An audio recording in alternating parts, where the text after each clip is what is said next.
Big boss Kannada season 11 ಅಂತಿಮ ಘಟ್ಟಕ್ಕೆ ಬಂದು ನಿಂತಿದೆ. ಇನ್ನೇನು 7 ದಿನಗಳಲ್ಲಿ ಶೋ ಮುಕ್ತಾಯಗೊಳ್ಳಲಿದೆ. ಇದೇ ಬರುವ ಶನಿವಾರ ಗ್ರ್ಯಾಂಡ್ ಫಿನಾಲೆ ನಡೆಯಲಿದೆ. ಈಗಾಗಲೇ ತ್ರಿವಿಕ್ರಮ್, ಹನುಮಂತ, ಮೋಕ್ಷಿತ, ಉಗ್ರಂ ಮಂಜು, ಭವ್ಯಗೌಡ ಹಾಗೂ ರಜತ್ ಕಿಶನ್ ಫಿನಾಲೆ ವಾರಕ್ಕೆ ಕಾಲಿಟ್ಟಿದ್ದಾರೆ. ಇದರ ಮಧ್ಯೆ ಕಳೆದ ವಾರ ಡಬಲ್ ಎಲಿಮಿನೇಷನ್ ನಡೆದಿದೆ. ಮಿಡ್ ಡೇ ವೀಕ್ ಎಲಿಮಿನೇಷನ್ ರದ್ದಾದ ಕಾರಣ ಶನಿವಾರ ಹಾಗೂ ಭಾನುವಾರ ಒಬ್ಬೊಬ್ಬ ಸ್ಪರ್ಧಿ ಮನೆಯಿಂದ ಆಚೆ ಬಂದಿದ್ದಾರೆ. ಶನಿವಾರ ಗೌತಮಿ ಜಾಧವ್ ಅವರು ದೊಡ್ಡ ಮನೆಯಿಂದ ಆಚೆ ಬಂದಿದ್ದಾರೆ. ಇವರನ್ನ ಫೈನಲ್ ಸ್ಪರ್ಧಿ ಎಂದೇ ನಂಬಲಾಗಿತ್ತು. ಆದರೆ ಇವರ ದಿಢೀರ್ ಎಲಿಮಿನೇಷನ್ ಎಲ್ಲರಿಗೂ ಅಚ್ಚರಿ ನೀಡಿದೆ.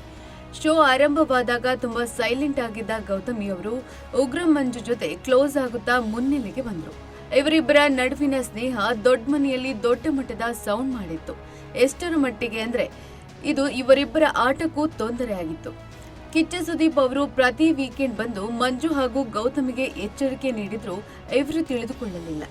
ಗೌತಮಿ ಅವರು ಆರಂಭದಿಂದಲೂ ಮಂಜು ಅವರೊಂದಿಗೆ ಹೆಚ್ಚಾಗಿ ಕಾಣಿಸಿಕೊಳ್ತಾ ಇದ್ರು.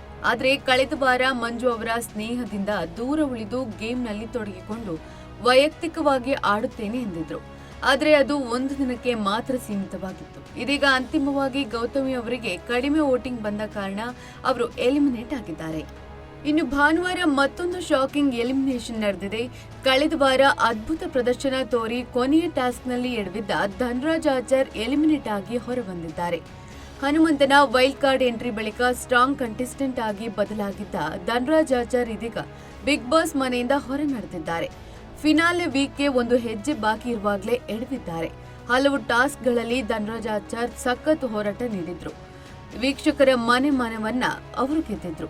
ಆದ್ರೆ ಇದೀಗ ಧನ್ರಾಜ್ ಅವರು ಫಿನಾಲೆಗೆ ಒಂದು ವಾರ ಇರುವಾಗಲೇ ಬಿಗ್ ಬಾಸ್ ಮನೆಯಿಂದ ಆಚೆ ಬಂದಿದ್ದಾರೆ. ಮುಂದಿನ ಸರದಿ ಯಾರದು ಎಂಬ ಬಗ್ಗೆ ಕುತೂಹಲ ಕೆರಳಿಸಿದೆ.